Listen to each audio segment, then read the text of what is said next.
Welcome to Create Arts Online. I'm Patti Euler. In this course, I will be teaching one of my favorite techniques, Renaissance tiles. This course will have you creating a small mural of art tiles with a Renaissance theme. The methods in this course will show you that even the most basic materials can produce beautiful results. One of the highlights of this course is using products you most likely already have in your arsenal or toolbox. And I love that I can reach into my art supply stash and create with what I have. In this course, we will start with ivory or white cardstock and some unique stamp images. I have designed a grid specific for this project, and I will show you how to cut those images to fit each section of that grid. Next, we need to color our images with distress inks. The reason I love to use distress inks are for the blending properties, the color palette, and the aged look they give. Using the blending tool and foam applicator, I can achieve layers of soft colors. And once we have adhered the images, I will introduce one of my favorite products, embossing powder. The powders I have selected to use for this project are from Seth Apter's collection from WOW. And these powders, once heated, will add texture, a stone-like effect, and enhance our aged images. I have chosen the Etched Platinum powder to create a border on the 6x6 canvas substrate that will provide a finished look ready for framing. One of the most versatile products for today's paper artist is Glossy Accent. It is used to brighten, accent, dimensionalize, and magnify distinct areas on stamped images. I will demonstrate on our images how this product creates a clear three-dimensional glass-like effect. And lastly, I will share a collection of other projects that will hopefully inspire further creativity. So let's get making art.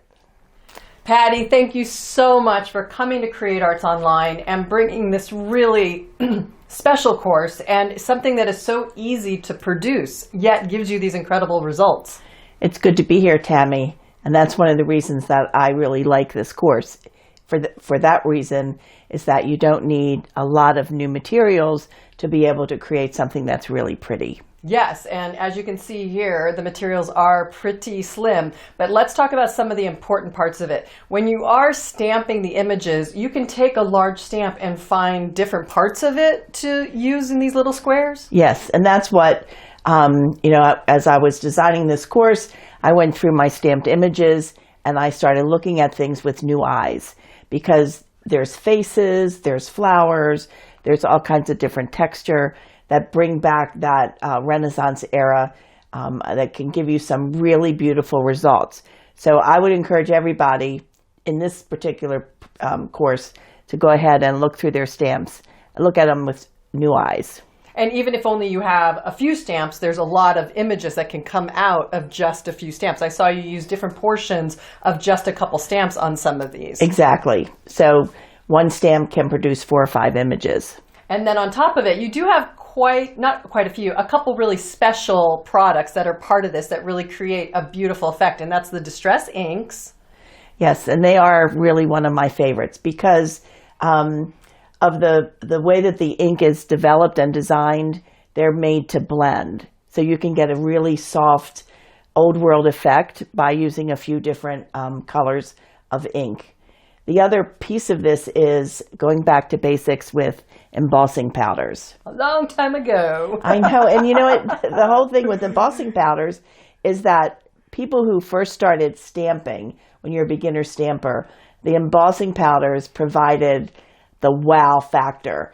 And you would look at that and you would heat up the embossing powder and it would start to rise and create that raised effect, and you would be sucked in.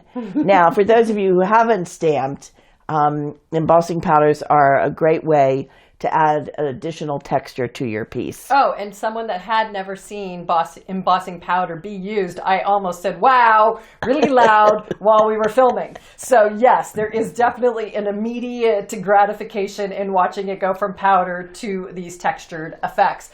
And watching Patti use the distress inks and her just subtle nuances And seeing that on camera can really teach you, I think, a lot about how you get all these effects, because it's not difficult, but watching you do it, I think people can really pick up some different little techniques they might not have already known. It's easy, and you'll get really great effects.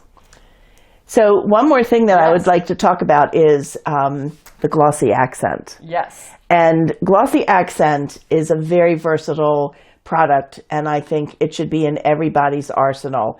I will say I don't get paid for my advertising, but glossy accent is a really good product. It can be a dimensional adhesive. It can provide almost a resin-like effect. It is a great glue. I use it for all kinds of embellishments, and especially in this project, it provides the domed look on our tiles. Yes. But it doesn't look too blingy. It just adds a really beautiful kind of magnification almost to what all the work you've already done. So, and you do use it in another course you have here with your cigar box. And that was another amazing effect to watch you do with that. So knowing that with just a few materials and a frame, you could be framing and making products in a matter of a few hours, and gifts or displaying or add to your collection with these techniques. You can do add it in your art journal. You can use it for card making. Cards, So it is a really versatile technique. Yes. Well, I can't thank you enough again for coming to Create Arts Online and bringing this very versatile, very fun, very gratifying, and achievable process. My pleasure. Thanks. You bet.